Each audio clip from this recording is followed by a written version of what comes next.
محترمہ ایمان مزاری، جناب حارث خلیل اور جناب اسد جمال اور معزز شرکاء،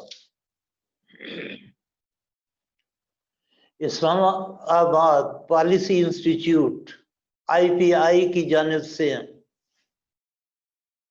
میں آپ سب کو خوش آمدید کہتا ہوں۔ موضوع سخن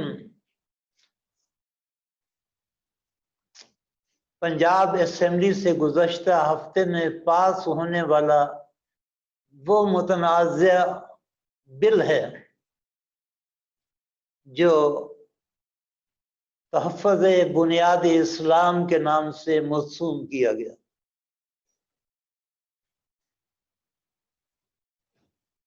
اور جسے پنجاب تحفظ بنیاد اسلام بل 2020 کہا گیا۔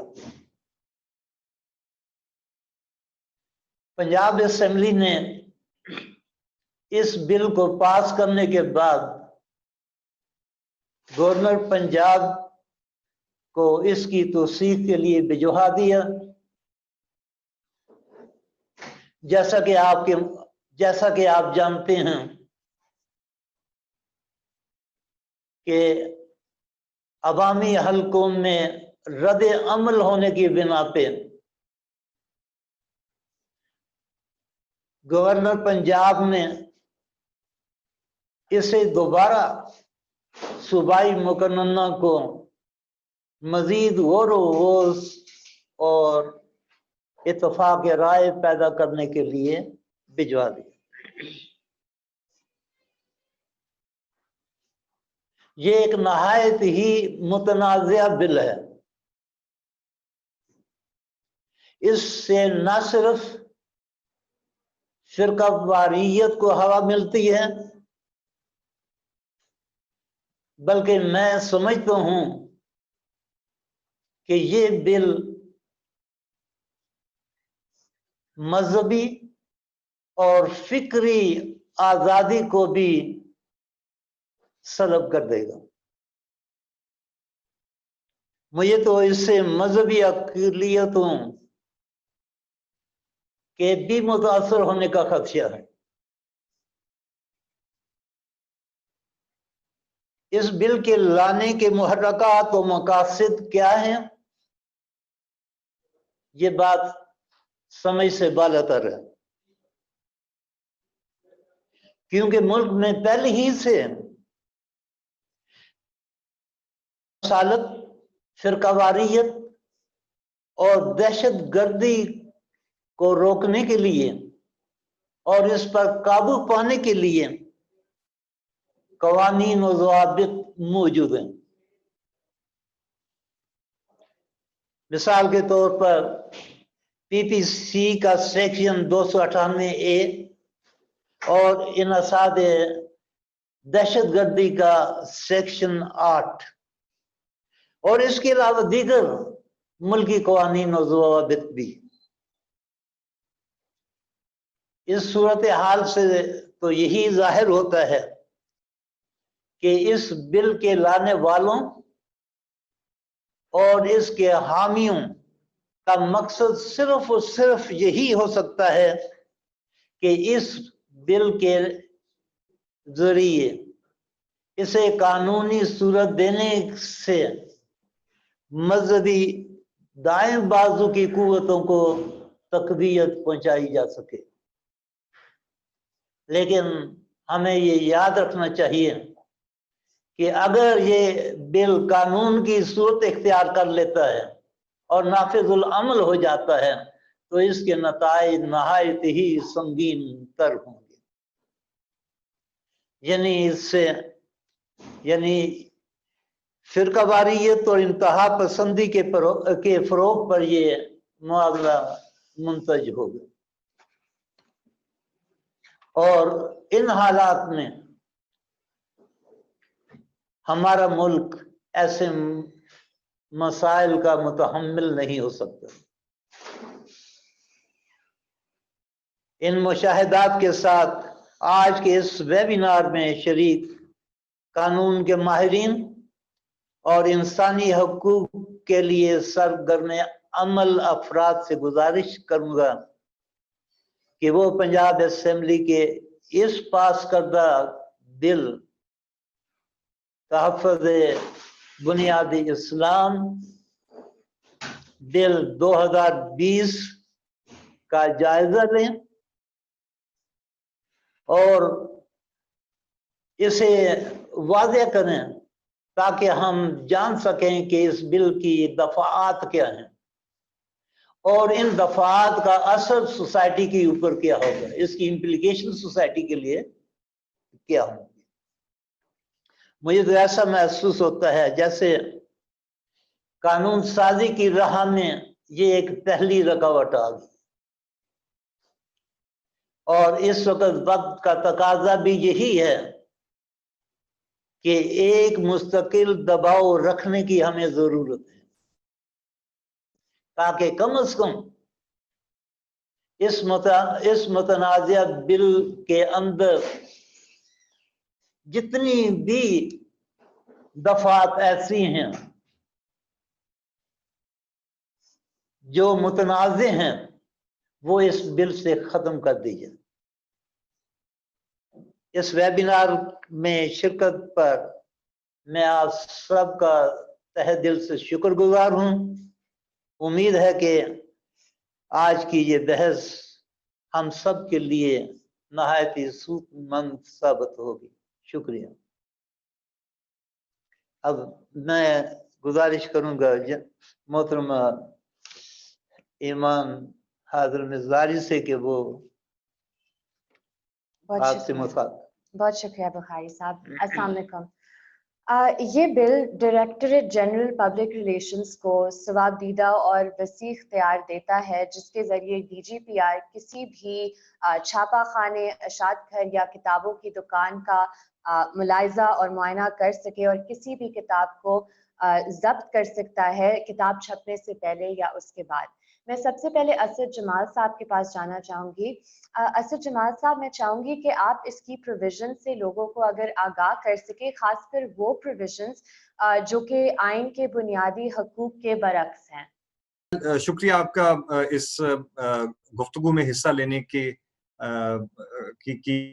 इनवाइट के लिए। आपका जो सवाल है वो सवाल का जवाब मैं देता हूं, लेकिन बुखारी साहब ने अपने इब्तदाई कलमात में जो बात कही कि इस कानून में कुछ तरमीम करके इसको बेहतर करके तो इसको पास किया जाए, कुछ इस तरह का इंदिया दिया है। मैं नहीं समझता कि इसमें तरमीम करके इसको काबिल कबूल बनाया जा सकता है, क्योंकि इसकी हर शिक जो है वो आइन में दिए गए बुनियादी हुकूक से किसी न किसी तरह से मुतसादिम है। और जो वाक़यात पिछले 1-2 महीने में हमारे मुल्क में और ख़ासतौर पर सूबा पंजाब में हुए हैं, तो ऐसा महसूस होता है कि किताबों पर एक जंग का आगाज किया जा चुका है। किसी भी किस्म की तहकीक और तनकीदी सोच जो है वो काबिल कबूल नहीं है। कम से कम इस कानून के मुतारफ होने के बाद तो ये बात यकीनी हो गई है। इस कानून में आपने ये सवाल किया कि कौन कौन सी ऐसी शिकें हैं कि जो हमारे आइन से मुतसादिम हैं। कई शिकें हैं और सारे का सारा कानून ही काबिल एतराज़ है। मिसाल के तौर पर इस कानून में जो कदगने और जो हर्डल्स यानी रुकावटें प्रिंटिंग और पब्लिकेशन के प्रोफेशन के लिए खड़ी की गई हैं, DGPR को या किसी भी बा इख्तियार मजाज अफसर को जो इख्तियारात दिए गए हैं उनके जरिए, मुझे ये मेरी राय में आइन की जो शिक नंबर 18 है, आइन का आर्टिकल 18 जो है जिसमें कि freedom of profession and trade is guaranteed, ये उससे मुतसादिम है। इसकी तफसील में हम जा सकते हैं, लेकिन उसके बाद इसमें जिस किस्म की कदगने और जो इसकी रिक्वायरमेंट्स इसमें दी गई हैं पब्लिकेशन के लिए, किताबों के लिए اور نہ صرف پاکستان پنجاب صوبہ پنجاب میں پرنٹنگ اور پبلیکیشن کے لیے بلکہ ملک سے باہر سے جو کتابیں آئیں گی ان پر بھی وہ لاگو ہوں گی وہ سٹینڈرڈز جو اس بل میں رکھے گئے ہیں، اور پنجاب میں ملک کے اندر سے ہی درآمد ہونے والی ہر کتاب پر بھی یہی قانون لاگو ہوگا۔ تو یہ ایک طرف تو ہمیں یہ نظر آ رہا ہے کہ اس کے ذریعے جو پبلیکیشن اور پرنٹنگ کی جو ٹریڈ ہے اس پر ایک غیر ضروری اور بلا جواز قسم کی پابندیاں لگائی جا رہی ہیں۔ دوسری جانب یقیناً اس کے نتیجے میں لوگ اپنے رائے کا اظہار نہیں کر پائیں گے، جو تحقیقی مقالے لکھے جانے اور چھپنے اور ان کی خرید و فروخت ہونی تھی ہمارے بک شاپس میں، وہ نہیں ہو پائے گی۔ تو اظہار رائے کی آزادی پر ایک غیر ضروری اور بہت ہی ناجائز قسم کی قدغن لگانے کی کوشش کی جا رہی ہے۔ تو آرٹیکل 19 بھی یہ قانون جو ہے وہ آرٹیکل 19 سے بھی متصادم نظر آتا ہے۔ لیکن اس سے بھی بڑھ کر یہ اب آرٹیکل 19 میں تو کچھ یہ کہا گیا ہے کہ اظہار رائے کی آزادی ہوگی، لیکن وہ ماتحت ہوگی مختلف قوانین کی، اور مختلف اس میں ٹیسٹ رکھے گئے ہیں آرٹیکل 19 میں۔ اسی طرح آرٹیکل 18 میں بھی سٹینڈرڈ رکھا گیا ہے اور ریسٹرکشنز لگائی جا سکتی ہیں، لیکن آرٹیکل 20 بہت اہم ہے۔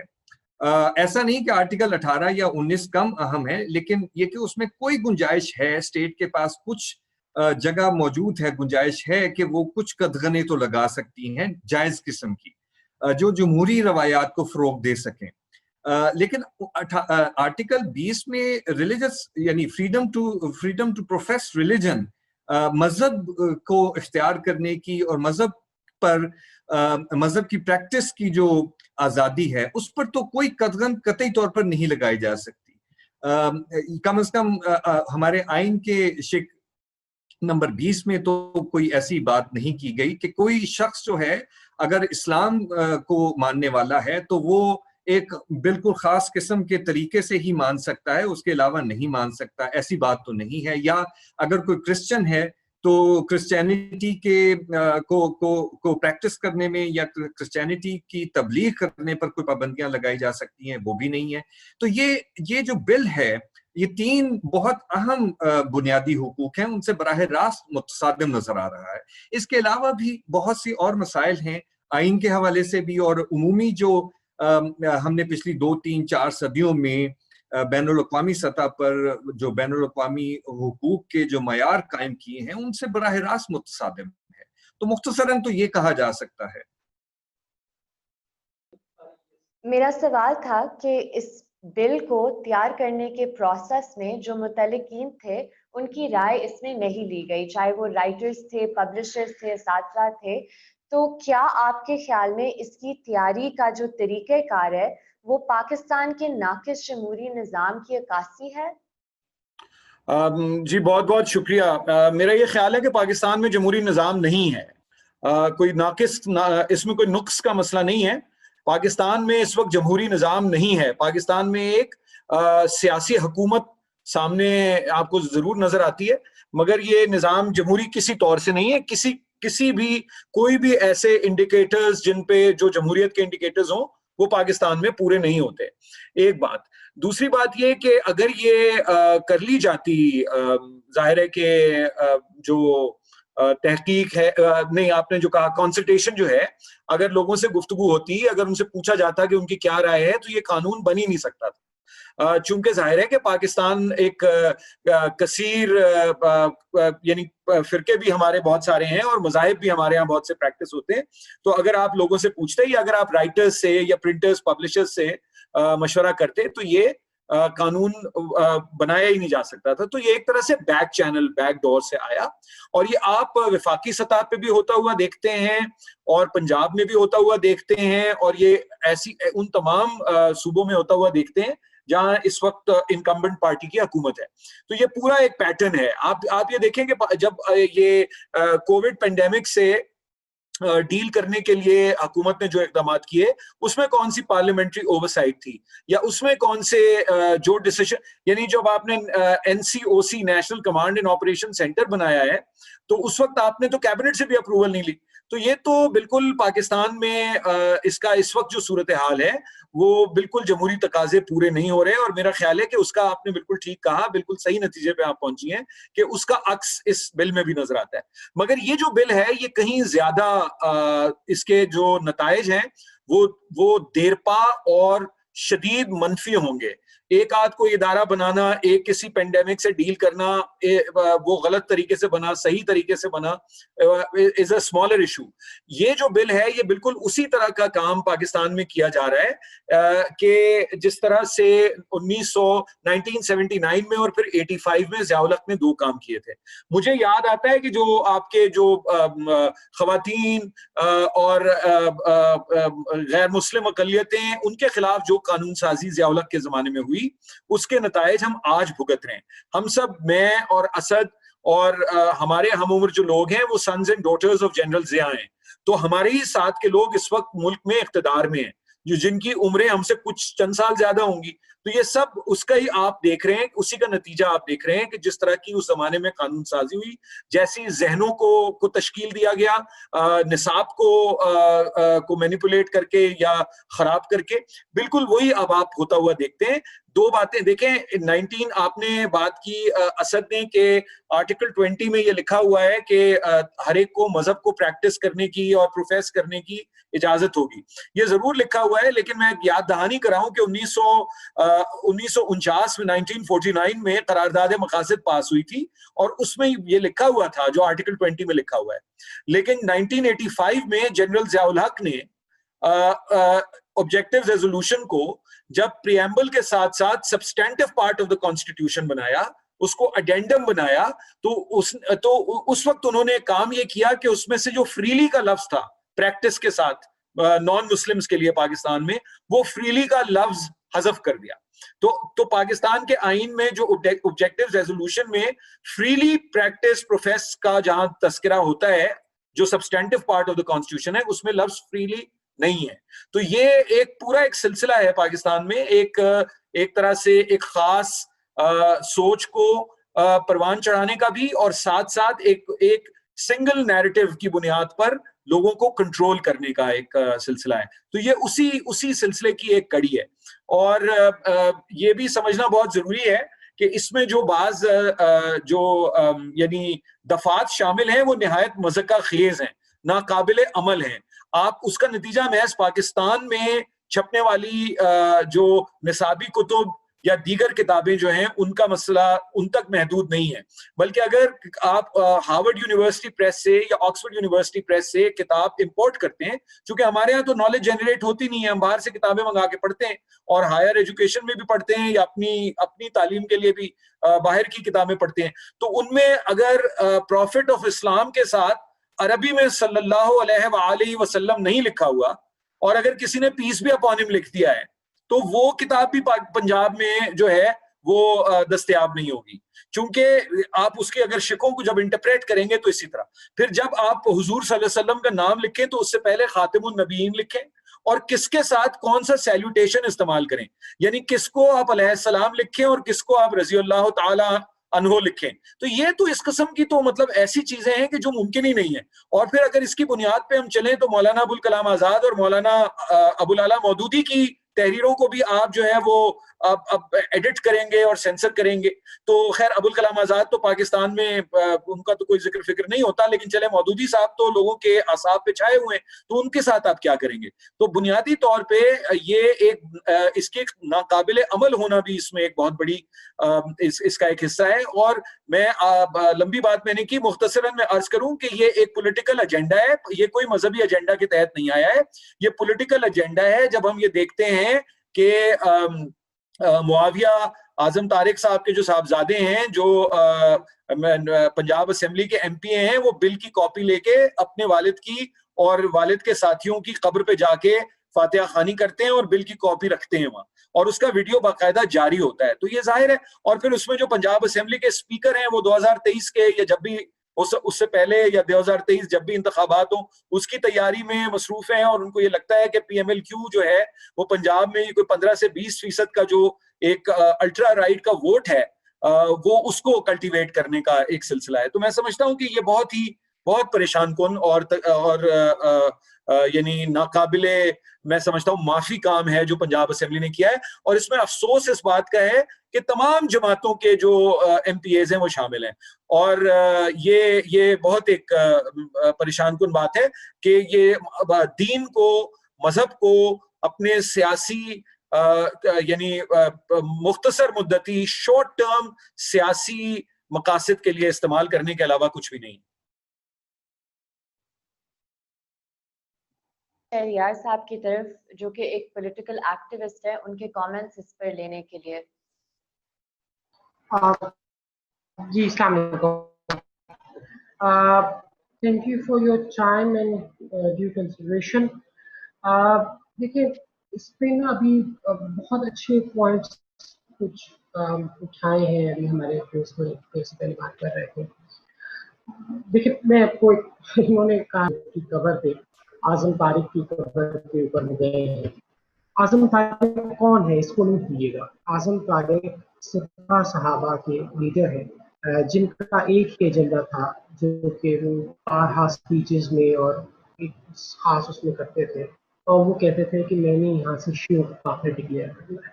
मैं इसमें किसी किस्म की शक में नहीं हूँ कि ये बिल स्पेसिफिकली एक कम्युनिटी को टारगेट करने के लिए बनाया गया है, तो वो कम्युनिटी है देशी पाकिस्तान। और किस लिए किया गया है, ये बिल बनाया गया है ताकि अल्टीमेटली आप इस कम्युनिटी को जो है वो ख़त्म कर दें, उसके नज़रियात को ख़त्म कर दें, उसकी वैल्यूज़ को ख़त्म कर दें उसको।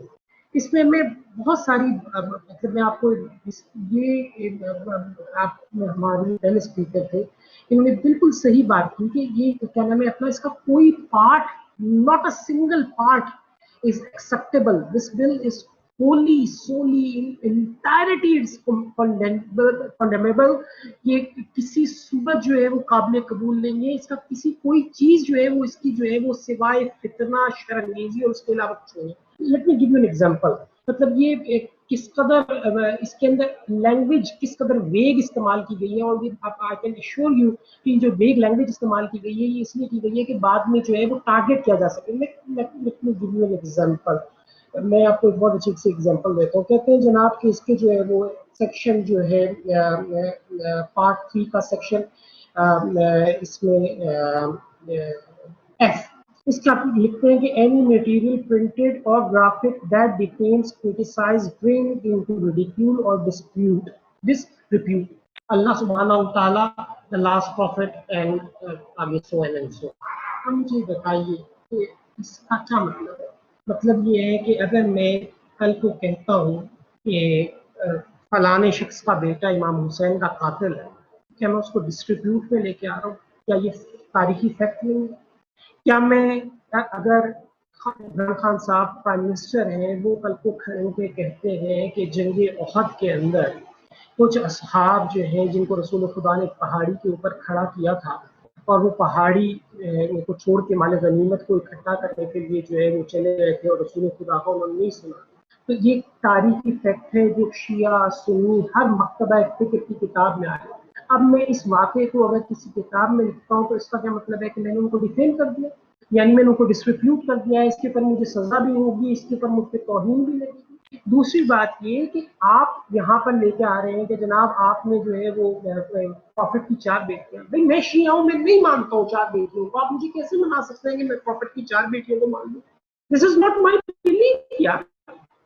हाउ कैन यू क्या नाम है by any idiotic law made me believe on something which I don't believe।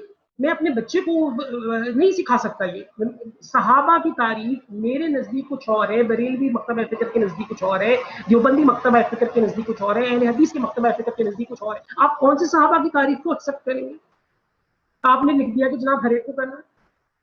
आप तारीखी फैक्ट है, क्या नाम है, इमाम अमीरुल मोमिनीन हज़रत अली अलैहिस्सलाम ने जंगी लड़ी है, मुसलमानों में जंगी हुई है, मैं अब एक उसमें से एक पार्टी को मैं हजरत अली के साथ खड़ा होता हूँ, he was on the right side when he was fighting those Wars.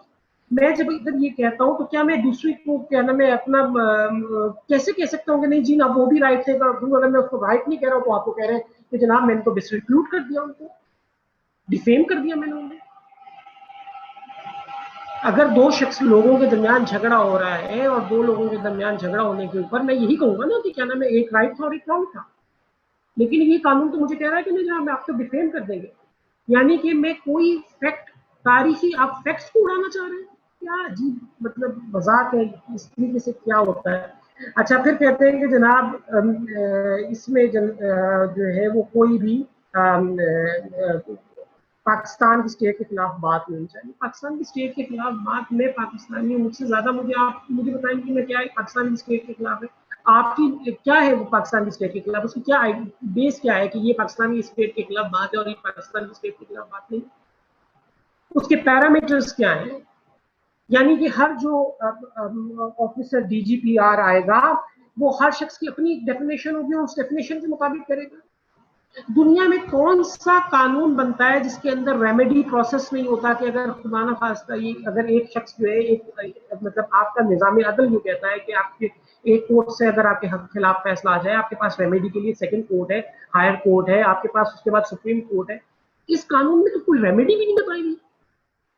यानी कि एक मजाक है कि आप वो आए आके कब्जा कर ले, वो आपको जुर्माना कर दे, वो आपको जेल में डाल दे और there is no remedy whatsoever on it. फिर कहते हैं कि जनाब क्या नाम इसमें वो एथनिकिज्म और रेसिज्म और उसके ऊपर नहीं होती, इसके ऊपर वो नहीं होती। यार आप एथनिकिज्म और रेसिज्म के ऊपर ये नया टारगेट करने का तरीका है कि मैं यहाँ पे हमारे यहाँ जिस तरीके से आप उठा के देख लीजिए जो पुरानी किताबें पढ़ी हुई हैं आप लोगों ने, तो सारी की सारी किताबों के अंदर लिखा हुआ है कि हिंदू ने हमें मारा और हिंदू ने साजिश की और ये तो सारा आपने रेसिज्म किया, उसको तो आपने सही कोई नहीं किया, ये उठा के इसमें एक वेग सी टर्म डाल दी।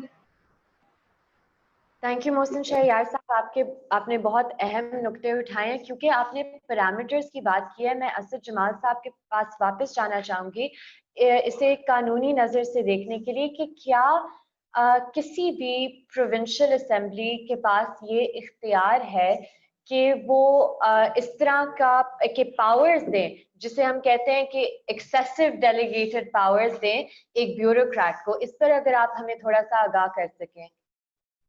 शुक्रिया ईमान मज़ारी साहब। अच्छा, ये मोहसिन साहब जो बात कर रहे थे शिया फिक्र के नुक्ता नज़र से, तो आप ये देखें कि जो जिस तरह से इस कानून को फ्रेम किया गया है और जो मोहसिन साहब कह रहे थे कि शिया कम्युनिटी को टारगेट किया जाने का ऐसा लगता है कि मकसद है, जिससे मैं थोड़ा सा इख्तलाफ करूंगा, लेकिन यकीनन शिया जो सेट ऑफ बिलीफ्स हैं उसको तो ये टारगेट कर ही रहे हैं, इस कानून के जरिए टारगेट किया जा रहा है। और DGPR को जो पावर्स जो इख्तियारात दिए गए हैं वो इसी कानून के नफाज के लिए दिए गए हैं। तो इसका मतलब है कि DGPR जो है वो कोई शिया शख्स तो हो नहीं सकेगा। तो ये भी एक बड़ा अहम पहलू है। लेकिन सिर्फ ये कहना कि सिर्फ शिया जो मजहब है उसको ही टारगेट किया जा रहा है या उनके खिलाफ डिस्क्रिमिनेशन हो रही है, जो कि यकीनी तौर पर हमारे आइन की खिलाफ वर्जी होगी, लेकिन ये सिर्फ शिया टारगेट नहीं है। मेरा ख्याल है हर मजहब ही इसका निशाना बन जाएगा। देखिए ना, सुन्नियों के अलावा इस किस्म के जो अल्फाज जो बताए गए हैं कि यही इस्तेमाल हो सकेंगे किताबों में, और किताब की जो तारीफ की गई है वो इतनी वसी है कि हर चीज ही उसमें आ जाएगी, तो सुन्नियों के अलावा तो कोई भी ये काम शायद ना कर सके या करने के लिए तैयार हो। मेरे लिए तो ये काबिल कबूल है कि मैं ये सारे जो कलमात जो हैं वो कह दूं, मेरे लिए उतना मसला नहीं होगा। लेकिन एक क्रिश्चियन से आप किस तरह से ये तवक्को करते हैं कि हजरत मोहम्मद सल्लल्लाहु अलैहि वसल्लम पूरे का पूरा नाम जो है वो लिखे? मेरे लिए तो ठीक है, एक सुन्नी मुसलमान होने के नाते मैं तो ये कर सकता हूं, लेकिन किसी क्रिश्चियन या हिंदू या किसी और मजहब के मानने वाले के लिए ना ये काबिल कबूल शायद होगा और ना ही वो करेंगे। تو اس کا مطلب ہے وہ سب لوگ کتابیں لکھنا بند کر دیں, CDs یا ڈسکس پر اپنی جو کتابوں الیکٹرانک کاپیز ہیں ان کی سیل بند کر دیں. اس ملک میں کوئی اور شخص کچھ نہ کہہ سکے, صرف سنی جو ہیں وہ ان کے پاس پریویلیج ہو کہ وہ اپنی رائے کا اظہار کریں, اور وہ بھی ڈر کے, خوف زدہ ہو کے کہ کہیں کوئی غلطی نہ ہو جائے, کوئی کتاب ایسی چھپ نہ جائے, ایسی انویسٹمنٹ نہ ہو جائے کہ جس میں کوئی غلطی ایسی رہ جائے کہ DGPR جیسا ایک جس کی حیثیت اس قانون میں ایک ڈکٹیٹر کی متعین کر دی گئی ہے, اس کی مرضی کے خلاف کتاب چھپ گئی تو پھر ساری انویسٹمنٹ بھی تباہ ہو جائے گی, اس شخص کا پروفیشن ٹریڈ بھی تباہ ہو جائے گی, ایمان بھی تباہ ہو گئے, اور ساری قوم جو ہے وہ ہل بھی جائے گی. سوری, میں آپ کا سوال شاید ایڈریس نہیں کر پایا. could you please repeat your question? جی, میرا سوال یہ تھا کہ کیا کسی بھی لیجسلیٹو اسمبلی کے پاس یہ اختیار ہے کہ وہ اتنے ایکسیسولی اپنے پاورز کو ڈیلیگیٹ کریں ایک بیوروکریٹ کو؟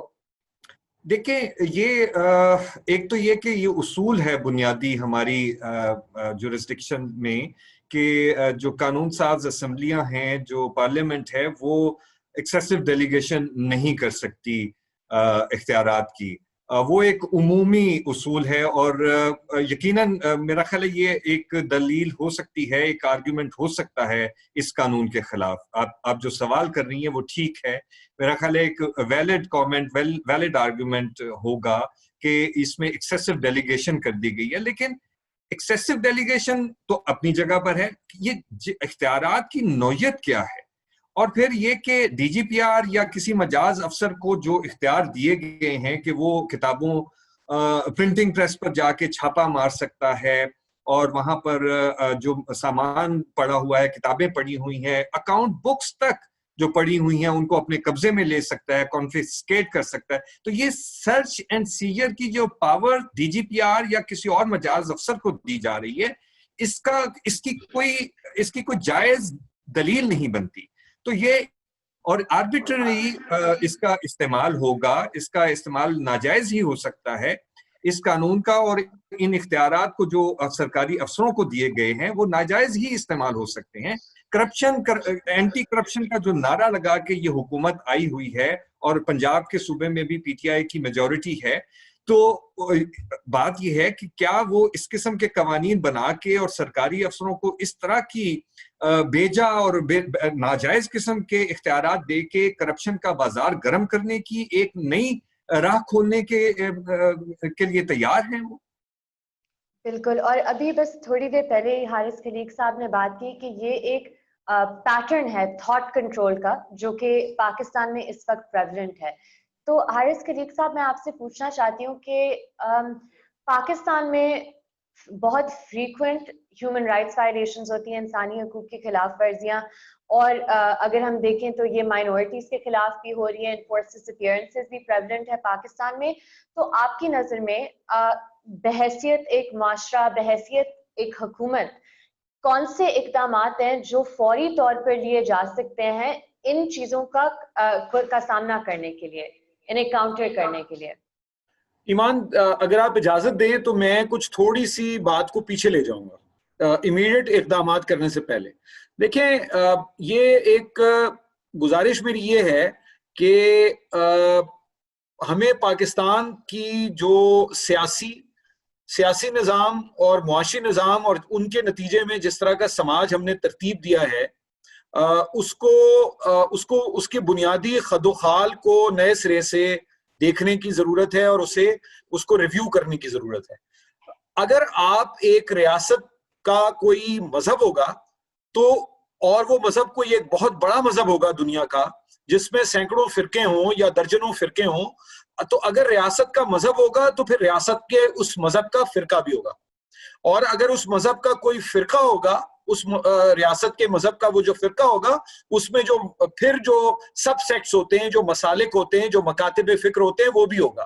تو آپ آگے, میں اصل میں محسن صاحب کی بات سے اتفاق کر رہا ہوں, چونکہ یہ بنیادی طور پہ پاکستان میں آپ یہ دیکھیے کہ ایک تکفیری جو نقطۂ نظر ہے مسلمانوں کا, جو خوارج کے بہت نزدیک ہے, اس کی ترویج اور اس کے لیے ایک سرکاری سطح پر اس کی سرپرستی برسوں کی گئی ہے.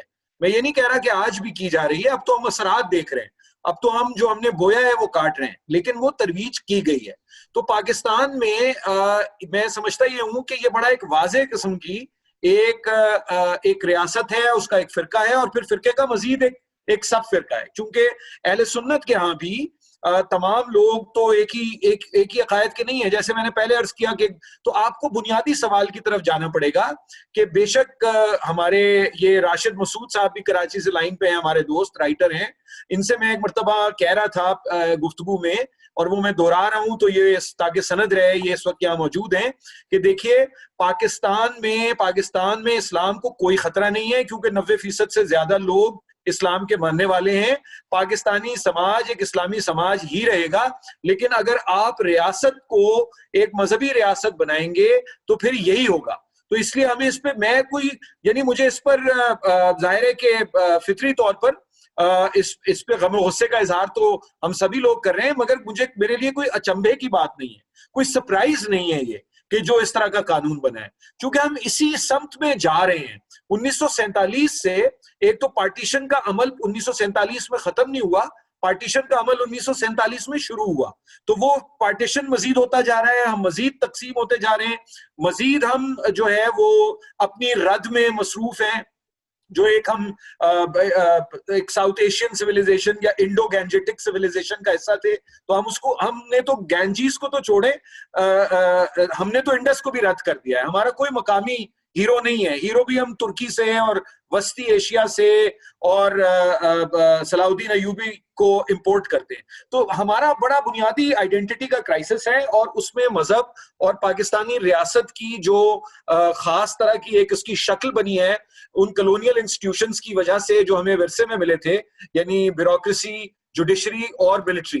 اس میں ظاہر ہے ملٹری زیادہ پاورفل اس لیے ہے کہ ان کے پاس فزیکلی ایلیمینیٹ کرنے کی یا امپوزیشن آف اتھارٹی کے لیے وہ ظاہر مسلح ہیں, تو وہ زیادہ لیکن ہماری جوڈیشری اور ہماری بیوروکریسی کا بھی اسی طرح کا کردار رہا ہے, کوئی مختلف کردار نہیں رہا. تو یہ تینوں جو کلونیل انسٹیٹیوشنز ہیں ہمارے, یہ انہوں نے خاص طرح کا اسٹرکچرل ایشوز پیدا کیے, اور پھر انہی انسٹیٹیوشنز نے اپنے مفادات کے لیے مذہب کا استعمال کیا ہے. تو وہی آپ ہوتا ہوا دیکھ رہے ہیں. اب آپ جو کہہ رہی ہیں کہ امیڈیٹلی کیا کیا جا سکتا ہے, میں مثال دے دیتا ہوں آپ کو. 2-3 باتیں امیڈیٹلی کی جا سکتی ہیں. ایک تو یہ کہ آپ اس قسم کی تمام قانون سازی, ایک آپ جو وفاقی پارلیمان ہے اور جو صوبائی پارلیمان ہے, آپ ان میں یہ اس پہ گفتگو ہو کہ ہم کس طرح کا پاکستان چاہتے ہیں, کس طرح اسے چلانا چاہتے ہیں, اور اس طرح کی کوئی قانون سازی نہ ہو. آپ کے یہاں تو اسٹیٹیوٹری ایک کاؤنسل آف اسلامک آئیڈیالوجی موجود ہے, تو آپ کے یہاں تو پہلے ہی یہ لکھا ہوا ہے آپ کے دستور میں کہ قرآن اور سنہ کی سے برخلاف کوئی قانون سازی نہیں کی جا سکتی. تو آپ یہ مزید اس کو کیوں مطلب بات کو بڑھاتے چلے جا رہے ہیں اور لوگوں کو ایکسکلوڈ کرتے چلے جا رہے ہیں. ایک بات تو ہمیں یہ کرنے کی ضرورت ہے, ایک لارج کنسنسس ہمیں بنانا ہوگا. دوسری اہم بات یہ کہ جیسے آپ نے انفورسڈ ڈس اپیرنسز کی بات کی, اس وقت جو حکومت اقتدار میں ہے اس نے تو وعدہ کیا تھا, جو منسٹر آف ہیومن رائٹس ہے ہماری, انہوں نے تو وعدہ کیا تھا کہ ہم کرمنلائز کر دیں گے انفورسڈ ڈس اپیرنسز کو. تو وہ کہاں ہے معاملہ؟ 2100 لوگ اس وقت 2000 سم تھنگ کی فگر, تو جو آپ کا کمیشن بنا ہوا ہے انفورسڈ ڈس اپیرنسز کا, جس کے عظیم جج جسٹس جاوید اقبال جس کی سربراہی کرتے ہیں نیب کے ساتھ ساتھ, تو وہاں تو 2000 سے زیادہ کیسز تو آپ ریاست کی سطح پہ سرکاری طور پر تسلیم کر رہے ہیں کہ لوگ کے ایکٹیو کیسز ہیں, اور یقیناً یہ منیمم نمبر ہے, اس سے کہیں زیادہ ہوں گے, لیکن چلیے ہم آسانی کے لیے اسی نمبر کو لے لیں. تو ایک مہذب ریاست میں اگر ایک ریاست خود تسلیم کرے کہ 2000 سے زیادہ لوگوں کا پتہ نہیں ہے, مہینوں سے پتہ نہیں ہے, سالوں سے پتہ نہیں ہے, ان کے خاندانوں کو پتہ نہیں ہے, تو آپ اسے کرمنلائز کیوں نہیں کرتے؟ اور جو کمیشن ہے انفورسڈ ڈس اپیرنسز کا, اس کی انتہائی ناقص کارکردگی ہے, اس کی کارکردگی کو بہتر کیوں نہیں بناتے اور ریپلیس کیوں نہیں کرتے؟ ایک ہی آدمی کو آپ نے 2 متنازعہ انسٹیٹیوشنز کا چارج کیوں دے رکھا ہے؟ امیڈیٹلی کرنے کا ایک اور کام جو میں سمجھتا ہوں ہے وہ یہ ہے کہ جو سیاسی جماعتیں ہماری مین سٹریم کی پولیٹیکل پارٹیز ہیں, دیکھیں میں بالکل سمجھتا ہوں, اور میں نے تو خود محسن صاحب سے پہلے ہی حوالہ دیا تھا اعظم طارق صاحب کے صاحبزادے کا جو MP ہیں معاویہ صاحب اور یہ دیگر لوگ, وہ حوالہ, لیکن مجھے تو شکایت ان سے نہیں ہے کیونکہ ان کا تو اپنا ایک نقطہ نظر واضح ہے. मुझे तो शिकायत मुस्लिम लीग नवाज, पाकिस्तान तहरीक इंसाफ, मुस्लिम लीग कायदे आजम और पाकिस्तान पीपल्स पार्टी के उन नुमाइंदों से है, जो या अवामी नेशनल पार्टी के उन नुमाइंदों से है, या एमक्यूएम के उन नुमाइंदों से है, जो जब हमसे मिलते हैं शाम को तो कुछ और बात करते हैं, और अगले दिन जब सुबह असेंबली के फ्लोर पे होते हैं तो कुछ और बात करते हैं। तो पाकिस्तान की जो मेन स्ट्रीम पॉलिटिकल पार्टीज है, उनकी बड़ी जिम्मेदारी है, वो अगर ये समझते हैं कि इस मुल्क को और इस समाज को सेहतमंद बनाना है और इस मुल्क की बका उन्हें अजीज है, तो ये बिल्कुल मजहबी बुनियादों पर तफरीक और मजहबी बुनियादों पर कानून साजी तो दूर की बात है, जो तफरीक है उसे खत्म करने की जरूरत होगी। देखिए, हमारे पास अभी मैं जिस इदारे में काम करता हूँ उसके हर वक्त कोई ना कोई मालूमात उससे लोग लेने आते रहते हैं, मुख्तलिफ सरकारी, हसास और गैर हसास इदारों के लोग। तो उसमें मुझे एक प्रोफार्मा दिया है, असद साहब ने शायद देखा हो, वो एक प्रोफार्मा मुझे आया है एक इदारे की जानिब से, जिसमें उन्होंने पूछा है कि मेरा अब ये आप सोचें जरा इसकी, यानी ये किस कदर दिलचस्प बात है, इस पे नॉवल लिखना चाहिए बजाय खून जलाने के। उसमें लिखा हुआ है कि मेरे जो सास और ससुर हैं वो क्या काम करते हैं और कहां रहते हैं। अच्छा, और उसमें ये लिखा हुआ है कि मेरी कास्ट क्या है, यानी अब आप सोच लें कि वालिदैन और बीवी बच्चे तो रहने, मतलब वो तो होंगे ही ना, बहन भाई बीवी। उसके बाद मेरी कास्ट क्या है और मेरा सेक्ट क्या है। भाई देखिए, पाकिस्तान के आईन के तहत मेरा कोई सेक्ट नहीं है, इसलिए कि पाकिस्तान के आईन में, हालांकि पाकिस्तान मैं तो समझता हूं कि उससे भी तब्दील होना चाहिए, लेकिन पाकिस्तान एक इस्लामी जमहूरिया है और पाकिस्तान में एक मजहब इस्लाम के मानने वाले रहते हैं। तो मुझ पे ये क्यों इसरार है कि मैं लिखूं कि मैं शिया हूं, सुन्नी हूं, इस्माइली हूं, गोरा हूं, मतलब ये क्यों इसरार है, या ये क्यों आप पूछ रहे हैं मुझसे, अगर ये आईनी तौर पर मैं आपको बताने का पाबंद नहीं हूं। फिर कास्ट क्या होती है, मतलब मैं क्या लिखूं, मैं गुज्जर हूं, कश्मीरी हूं, मतलब ये किस दुनिया के लोग हैं, ये कौन से जमाने में हम रहते हैं। यानी एक अजीबो गरीब एक पीछे की तरफ एक तरक्की माकूस इसे कहते हैं फारसी में, कि एक रिग्रेशन है जो चल रहा है और हम उसकी तरफ जा रहे हैं। तो ये आप सारी चीजों को रोकें, ये किसी का काम है रियासत में कि वो इन चीजों को देखे कि कौन सी चीजें ऐसी हैं जो तकसीम का बायस बनती हैं। मैं आपको याद दहानी कराऊं कि 1980 से पहले शिया और सुन्नी बच्चों की इस्लामियात एक थी, दीनियात की जो किताब थी वो एक थी। तो जब आपने एक किताब मुख्तलिफ फिरकों के बच्चों के लिए अगर लिखी जाती, तो उसमें आप जिन चीजों पर इत्तेफाक है उन पे गुफ्तगू करते हैं। जब आप अलहदा किताबें जनरल ज़िया-उल-हक के जमाने में नाफिज हुई, जब ज़कात ऑर्डिनेंस का मामला हुआ, जब उन्होंने इस्लामियात की किताबों को तब्दील करने का काम किया, तो जाहिर है कि मैं देखता हूं बिल्कुल इसी तरह से कि वही दौर जो है उसी की बाज़गश्त हमें सुनाई देती है, वही उसी तरह के कवानीन की वापसी है, उसी तरह के माइंडसेट की वापसी है। तो आपने और तजावीज़ भी मैं आपको दे सकता हूं, लेकिन मैं यहाँ रुक जाऊंगा क्योंकि मुझे इस बात पर पूरा यकीन है और मैं बिल्कुल पेसिमिस्टिक नहीं हूं, लेकिन मुझे इस बात पर इस वक्त एज वी स्पीक पूरा यकीन है कि किसी तजवीज पर जो इस वक्त मौजूदा हुकूमत है वो अमल करने के काबिल नहीं है, न उसमें सलाहियत है, न विल है।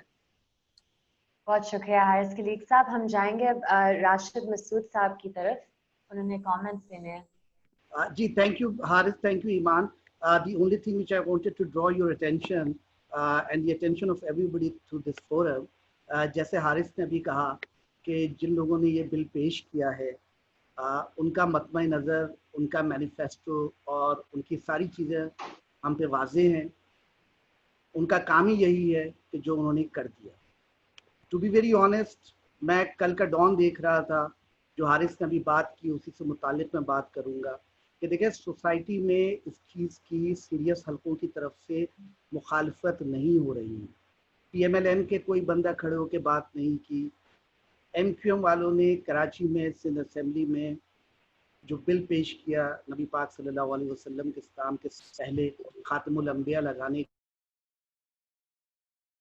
का इशू है, वो एक रिलेटिव सेक्युलर जमात का बंदा प्रेजेंट कर रहा है। Lahore high court bar association ने डे बिफोर यस्टरडे एक रेजोल्यूशन पास किया है and that is such a pathetic one. खुदा के वास्ते हम कहाँ खड़े हुए हैं? वकला जो कि किसी माशरे का एक सोचने का सबसे बड़ा ऑर्गन होते हैं, वो ये कह रहे हैं कि अहमदी कम्युनिटी को सेक्रीफाइस करने की कुर्बानी करने की इजाज़त ना दी जाए, because I mean they are not Muslim और समथिंग लाइक दैट। मैं एक हार्डकोर सुन्नी हूँ, इस माशरे में रहता हूँ, लेकिन अल्लाह का शुक्र है मेरा दिमाग सही है। जब मैं ये सारी चीज़ें देखता हूँ तो मुझे वो बचपन की एक कहावत याद आती है कि जब बच्चे डरो उस वक्त से और बुरा वो वक्त होता है कि बच्चे जब अंधेरे से डरे तो कोई मसला नहीं होता, मगर जब बड़े रोशनी से डरना शुरू हो जाए तो that is something to worry about, to be concern of. Thank you जी, यही बात कहनी थी मुझे। बहुत शुक्रिया राशिद साहब। किसी और ने भी कमेंट करना था? उनसे पहले भी किसी ने, चले हम मोहसिन शहरियार साहब के पास वापस चलते हैं। इसमें ना अब मैं फिर वही मैंने पहले भी कहा था कि क्योंकि इस बिल के जो दो इंस्टिगेटर्स हैं, दो main instigators, the reason why I was saying that it was specifically targeting Shia community because the two culprits, and I'm going to use the word culprits because they have done this horrendous thing, जिसका नाम ये bill है, माविया आजम और इलियास चिन्नोटी, जिनके वालिदैन की और जिनकी सारी जिंदगी गुजरी ही एक हमारी एशिया कम्युनिटी को स्पेसिफिकली टारगेट करने के लिए, इसलिए मैंने इसको कहा था कि इसको किया गया।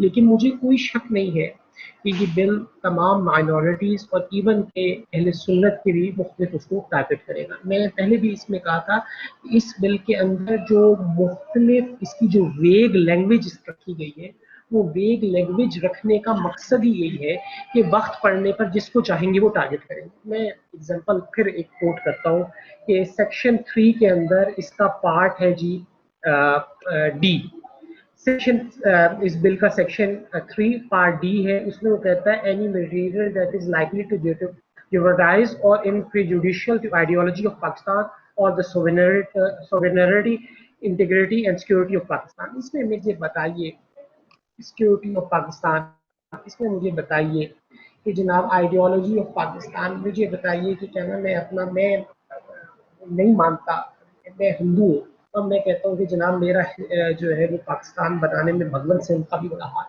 मैं सिख हूँ और मैं सिख लीडर्स को भी मानता हूँ कि पाकिस्तान बनाने में सिखों का भी बड़ा हाथ। मैं कहता हूँ कि जी क्यों कहता हूँ मैं ये, क्योंकि जमात इस्लामी ने और अब आपके फनेटिकिज्म में, इस राइट विंग पॉलिटिकल मूवमेंट ने पाकिस्तान में ये हालत कर दी है कि हमारे बच्चे को पढ़ाया जाता है कि पाकिस्तान बनना उस दिन शुरू हुआ था जिस दिन मोहम्मद बिन कासिम आया था यहाँ पे। वो कहता है कि जी भगवंत सिंह ने अंग्रेजों से लड़ाई की थी, भगवंत सिंह तो क्या अब उसके ऊपर पर्चा दोगे यार, उसकी किताब जब्त करोगे? एक पॉइंट ऑफ डिफरेंस है ना। मेरा हीरो अगर राजा दाहिर है तो क्या नाम है, मैं आइडियोलॉजी ऑफ पाकिस्तान या आइडियोलॉजी ऑफ क्या नाम है इस्लाम की कर दी है। मैं कहता हूँ कि उसने जनाब मैं इस जमीन का बेटा हूँ, इस जमीन के बेटे की होने की वजह से वो जो राजा दाहिर उठ के अरब से आया पे हमला करने आया था, मोहम्मद बिन कासिम, उसने बड़ा जुल्म किया था। ये पिछले दिनों स्टोरी वो चलती रही, उनके ऊपर क्या करोगे आप? पर्चे दोगे यार, क्या कर रहे हो? मतलब आप क्रिश्चियन कहता है कि क्या नाम है अपना, मैं बाकी अंबिया को नहीं मानता, आप उसके ऊपर पर्चे दोगे कि क्यों नहीं मान रहा हूँ? उसकी भाई उसका दीन है, उसका मजहब है, उसको अपने मजहब के ऊपर रहने का उसको हक है। किसने दुनिया में कौन उसके मजहब के ऊपर छोड़ सकता है? हमें मतलब मैं फिर कह रहा हूँ कि इंस्टिगेट ये, मैं इसको आप लोग मत भूलिएगा कि इसके दो इंस्टिगेटर्स, इस देखिए परवेज इलाही को आप माफ नहीं कर सकते। The reason behind we can't get him off easily, the reason behind Punjab में आगे आ रहा है लोकल बॉडी इलेक्शन, जिसमें इस राइट विंग को वोट लेने के लिए और जिसमें अपनी इस पोजिशन गवर्नमेंट के अंदर अपनी पोजिशन को स्ट्रेंथन करने के लिए उसने किया है। Religious affairs, ministry of religious affairs को बाईपास किया गया इस बिल को बनाने में। आप लोग जाके असेंबली का रिकॉर्ड चेक कर लीजिए, इवन के standing committee on the religious affairs which is sitting in the Punjab assembly, उसको बाईपास किया है। स्पेशल एक कमेटी बना रहे हैं परवेज इलाही साहब, जिसके अंदर ये आइडियोलॉजिकल जो मुखालिफिन है, जो जिनका एक खास एजेंडा है, जिसमें माविया आजम है, जिसमें इलियास चिन्नोटी है, जिसमें हफीज अहमद यासिर है, उनको लेके आते हैं, वो उसकी ड्राफ्टिंग करते हैं, वो इसके अंदर वेग लैंग्वेज में उठा के रखते हैं। ताकि जिस वक्त जिसका दिल करे जो आपकी लाइन के ऊपर से जरा सा इधर उधर हो तो क्या नाम है उसको आपने कर दे। भैया फिर आप ऐसा करिए कि सबको पहना दीजिए सफेद कपड़े। मेरी तो थोड़ी थोड़ी दाढ़ी पहले से ही है, ये क्या नाम है हारिस वगैरह आप लोगों को भाइयों बड़ा मसला बनेगा कि दाढ़ी कर लेते हैं, कोई 3-3 फुट की, इनसे पूछ लेते हैं कि उसका स्टैंडर्ड बता दो, क्योंकि वो भी इसका भी स्टैंडर्ड हमारे कानून ने तय करना है। और यहाँ पे हर एक का घर भी एक रंग का पेंट होगा, यहाँ पे हर बंदा भी एक रंग का पेंट होगा, हर दिमाग भी एक बंदा पेंट होगा। ये यहाँ पे बंदे नहीं रहने चाहते, यहाँ पे कोई दूल्हे शादी चूहे चाहिए इन्हें। They can control our minds, they can't have the individual thought, they can't have the respectable thought। ये कोई literary argument कर ही नहीं सकता। बिल्कुल मोहसिन साहब, आपने बिल्कुल दुरुस्त फरमाया, और यही रुझान है पाकिस्तान में कि लोगों की आवाज़ों पर, उनके सोच पर ताले लगाए जा रहे हैं। अनफॉर्चुनेटली हमारा टाइम आज का ख़त्म हो गया है। Apologies to any of the panelists and participants if I wasn't able to give them enough time. Thank you very much to the panelists and all the participants for joining. जो आज हमने ये डिस्कशन की है इसमें बहुत अहम नुक्ते उठाए गए हैं, कानूनी पर्सपेक्टिव से भी और इंसानी हुकूक के पर्सपेक्टिव से भी, और इस लार्जर कॉन्टेक्स्ट को समझना बहुत ज़रूरी है, इसलिए क्योंकि ये उसी ट्रेंड की कंटिन्यूएशन है पाकिस्तान में जो एक रिप्रेसिव सिस्टम एग्जिस्ट करता है, जहां हम चाहते हैं कि हर बंदे की सोच एक ही हो और वही हो जो रियासत का एक नज़रिया है उसके मुताबिक ही हो, और उससे मुख्तलिफ कोई चीज़ इस मुल्क में नाकाबिले कबूल है। Again, I would like to thank all the participants today and the panelists and IPI for organizing this webinar today. Thank you very much. बहुत शुक्रिया।